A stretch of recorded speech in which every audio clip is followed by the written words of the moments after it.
So we'll begin with a story.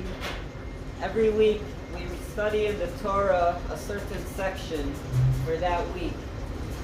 So the story that the Torah is talking about is about Joseph and Jacob and the brothers. We know that Joseph was sold in Egypt, and then he ended up being the second to the king, to Pharaoh.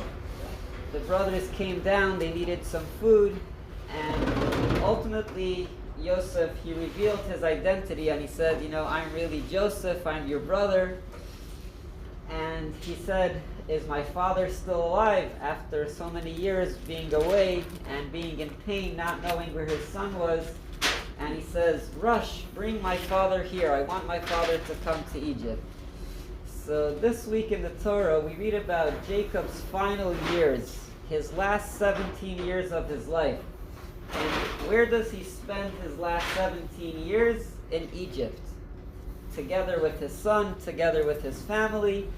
And it's a good ending. It says that these were the best years of his life. The last 17 years were the best years of his life. Now, there was a little boy, his name was Menachem Mendel. My name is Mendel. And he was a little boy, later to be a big rabbi. And he was studying this story in the Torah with his teacher. And something bothered him. He says, I don't understand. Jacob was living in Israel before. Israel is a very holy place. It's a very special place. It's a place where God's presence is there. Now, Jacob is living in Egypt. Egypt, we know, is a place which is full of idol worship, full of immorality. People did all types of crazy things in Egypt. And he didn't understand, how could it be that Jacob's best years would be in Egypt? You would think his best years would be in Israel, in a holy place. How could it be that Jacob's best years of his life would be in such a place like Egypt, which is so unholy, immoral?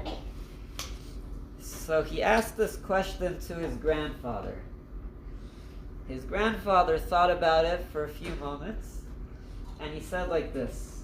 The Torah tells us that before Jacob moved to Egypt, he sent one of his sons there to go ahead of him, to prepare the way.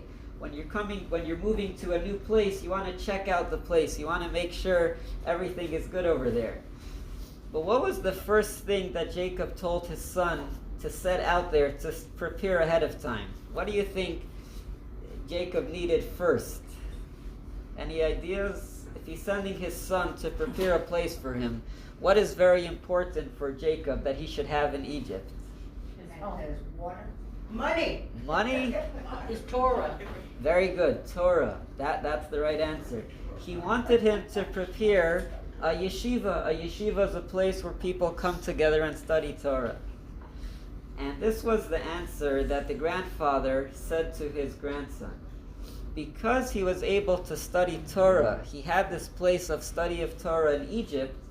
Doesn't matter where you are. When you study Torah, you're coming close to God. So you could be in Egypt and living the best years of your life even there. Because you have the Torah, you're connecting to God. And that's what we're doing right now. This is amazing. We're studying here. We're connecting to God. We're coming close to God. So this is the best. This is the best part of life. Studying Torah, coming together, coming close to God. So Rabbi Shuman said we usually speak about the time, one of the dates in the calendar, the month. So right now we're in the Hebrew month called Teves, or Tevet. The month of Teves. So in the English calendar, this would be a little bit of December and January. So right now we already began the month of Teves, but in the English month, it's a mix of 2 months. It's December and January. So what do we think about when we think about this time period, just in general? Cold. Exactly, cold. We think about rain, we think about snow, we think about ice. We see all these icicles all around us. It's a very cold month. The word Teves in Hebrew means to sink, where people might be sinking in the mud because it's so wet. maybe slipping. We don't want anyone to slip, but it's a month that reminds us of the cold. Now, there's something very interesting. Another holiday, Jewish holiday, is the holiday of Purim. We know the whole story that Haman, he wanted to kill all the Jewish people, and then Queen Esther, which was the wife and queen of Achashverosh, she pleaded on behalf of the Jewish people to the king. Now, for a while, Esther was hiding. She did not want to be, she didn't want to be the next queen. She was just hiding. But the king, he saw all these girls, all these women, and he didn't really like them. He said, "Nah, that's not the right one. That's not it." So the guards were looking further. They were saying, "We need to find the right one. Anyone hiding?" So they made their search much stronger. They were looking around all the houses trying to find anyone that's hiding. Good morning. Good morning. They were trying to find, ultimately, Esther. And Esther was hiding in the house of Mordechai, that was her uncle. And it says that in which month was Esther taken to the king? This is written in the story of Purim, in the month of Teves, in this month. That was the month that Esther was taken to the king Achashverosh. Now, why is it important to know that it happened exactly in this month? It could have happened in any month. Why is the Torah recording that the story of Esther being taken to the king happened in this month? Now, let's examine, was this a good thing or a bad thing that Esther was taken to the king? Now, it has two sides. She obviously didn't want that, but ultimately this was the beginning of the redemption. This is how she was able to save everyone. Yeah, so there was something good. Yeah. But the rabbis tell us something very interesting, that this was a good month for Esther to be with Achashverosh. Because when it's cold outside, people like to be close with other people because, like penguins, body warmth. So it was an opportune time that Achashverosh, this king, would be more attracted to Esther because of the time, because of the coldness that's outside.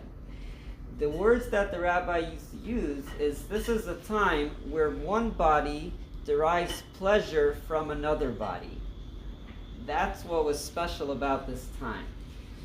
Now, you could think of it in a way that this is very lustful of the king Achashverosh, or not really thinking about Esther. It sounds like a very physical thing. Like, why would the rabbis be talking about this? And what lesson does this have to us now? It's a kind of interesting that the rabbis would focus on this detail about the cold outside and how Achashverosh, the king, would be thinking about Esther in this way. It's something to think about. So, if we think about the difference between the summer months and the winter months. The summer months, the sun is shining, everyone is able to go outside, people are smiling. The rabbis tell us that in the summer months, it's easier to serve God. When the sun is shining, there's more spirituality open and available.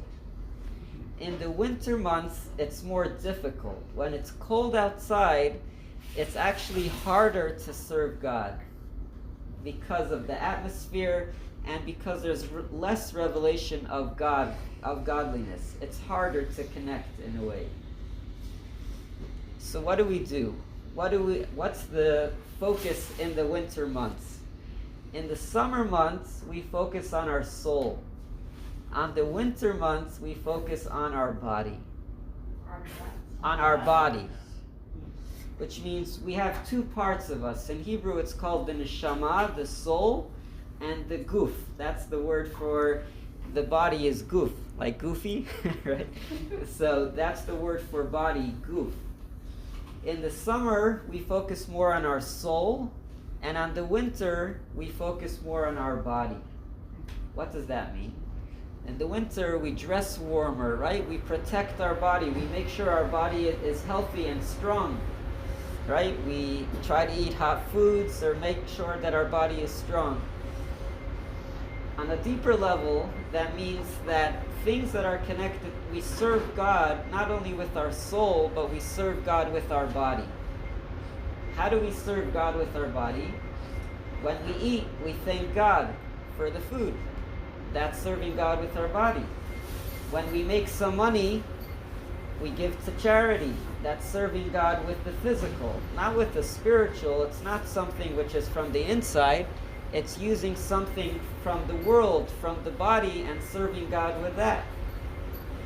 So winter is a time when one body derives pleasure from another body, which means that God has pleasure when we serve Him with our body. Just like King Ahasuerus would have benefit and enjoy spending time with Esther, God is the king, and He derives pleasure when we serve Him with our body, when we connect our body to Him by serving Him and refining our body, connecting it to God. Just give you a very interesting story connected to cold and ice. So the Baal Shem Tov, he was the founder of the Hasidic movement. And now we have electricity and light. In those days they were using some candles for light, and it was dark. They didn't have enough light where they were studying, and it was at night. And they said, could someone get some candles? We need something to light to bring us more light so we could see when we study. And they said, no, there's no candles. We don't have any more candles. The the Baal Shem Tov says, why don't you get some icicles? There's some icicles outside. Let's light the icicles. Has anyone ever tried lighting an icicle? You think it's gonna work? They look like candles a little bit if you look at a few candles. And they're like, what are you thinking? You're thinking about lighting an icicle? But they didn't question. They did it. They took the icicles, and a miracle happened, and they burned. They brought light. What's the message over here? That we could find light in coldness. We could find light and warmth even in the coldest places. We don't have to bring light and take away the coldness. We could bring light and warmth from the icicle itself, from the coldness itself. That's what the Baal Shem Tov was teaching. You could take something which is frozen, something which is, it seems so opposite of warmth, and make light from that. We could take the coldness outside and use that for a good opportunity. Taking our body, which seems so not spiritual, and bring that closer to God. I'll share with you another story related to ice.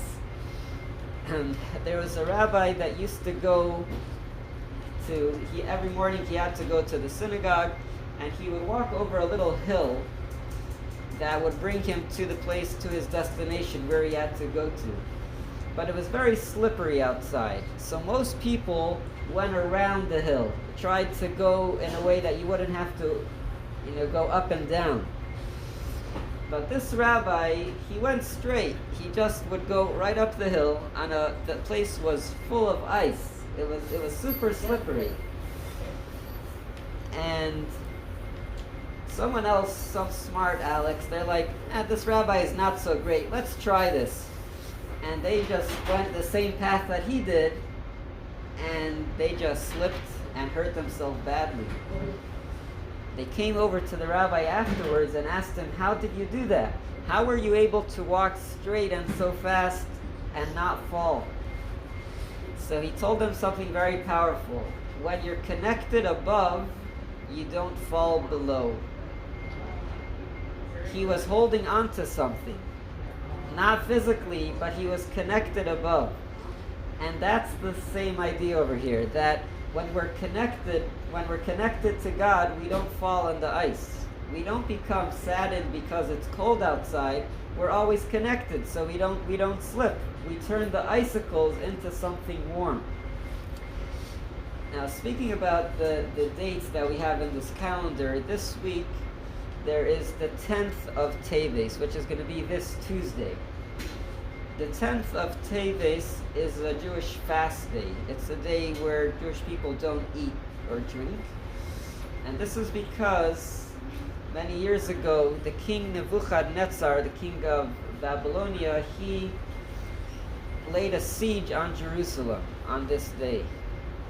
And that was the beginning of the destruction of the temple and everything that followed afterwards. This was the day that he laid siege. And that's why, to remember this day, we fast and we pray, we think about what happened on that day. So, simply, it's not a happy day. It reminds us of something sad that happened. But what's something good that we could learn from it? What would be an example of taking an icicle, taking something which seems very cold, maybe negative, and making something good out of it? What could be good about a siege? Can there be anything good about a siege? About being locked in a certain place where you're not able to leave and you're not able to enter? Any ideas of something positive that could be there? Patience. You need to learn patience, right? What? Faith. You need to have faith. That's true. Gratitude. Yeah, those are all true. Now, one of the reasons why this all happened, the rabbis tell us, is because there was a lack of unity and love between people. That's why some of these problems happen. And when people are in a siege, they actually are forced to be together. When you're all in the same place and no one is able to leave, you're stuck together. So what do? Either you fight or you get along, right? So from one hand, this was not a good thing that they were all in a siege. They can't get food from outside or other things. But God was giving them an opportunity for them all to unite, for them all to come together and show love to each other, and that would take away the whole problem. So sometimes God prepares the cure before the sickness, before the problem.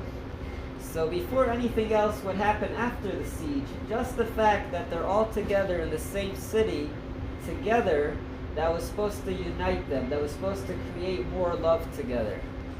And that's one of the things that we focus on that day, on this day of Tuesday, is to try to unite, try to bring more love between each other. Because ultimately, that's what God wants, and that's what takes away the problems. All problems start when there's fraction, when there's disagreement, when there's fighting between us. When we're united, when we're all together, that brings blessings. The city that they were all locked into was the city of Jerusalem. Yerushalayim. Yerushalayim means the city of peace. This was really a place where it's supposed to be peaceful. Yerushalayim represents peace, and everyone being there together is supposed to represent the harmony and peace between people. Unfortunately, it did not turn out like that, but we could always reflect and try to make things better the way we are now. We can't really fix what happened in the past, but we could try in the future to try to work more on peace and love and harmony between each other. Now, there's another day in this month, which is the 24th of Teves. The 24th of Teves is the day of passing of a rabbi. His name was Rabbi Shneir Zalman. And he said something interesting. He said, speaking about cold and ice, he says, what is the coldest part within a person? What would you think is the part which is the most cold of a person? Toes. Your toes. Your toes. That's in the body. We're talking about the body, but deeper, like within the soul of the person. What would be the coldest area? The part which you would think is heart. Usually the heart is warm. The head. The brain. The intellect is very cold. Very cold. Because sometimes you could know what's the right thing, you know what's right, but you don't act on that. It's just cold, it's just an intellect, it's just an idea. It doesn't mean that you're going to feel like that. We know what's right a lot of times, but we don't act on that because we're not inspired to do that. The human intellect is very, very cold. Sometimes it's not sensitive. It doesn't really get affected in the same way the heart does. When someone has a good heart, it's warm, it's friendly, but the brain could be very, very cold, very insensitive. How do we make the icicle burn? How do we take the brain, our intellect, and warm it up and heat it up? And the answer is what we're doing right now. When we study Torah, when we study about God, when we think about God, we're taking an icicle, the icicle that's in our brain, using our brain and warming it up, connecting it to God. It's like they say, it's all in the head. We're always thinking. We can't stop thinking. What are we thinking about? Sometimes we could be thinking about the news. Sometimes we could be thinking about things which are not good that happen. And our brain could be used in many different ways. It could be an icicle, or it could be a flame. It could be used for God and connecting to God. So the two messages that we have for this month of Teves, of this cold month, is what we learned from the 10th of Teves is the focus on unity, bringing us closer together. You know, we're all in the same building over here to try to work on being closer to each other, helping each other, and to try to use our brain, try to think positive things, try to think about God as much as we can. This way we take the coldness, we take the icicle within ourselves and warm it up and bring it something warm, something good that could come out of it. So that would be the main message of this month. Very good. Thank you. And any questions or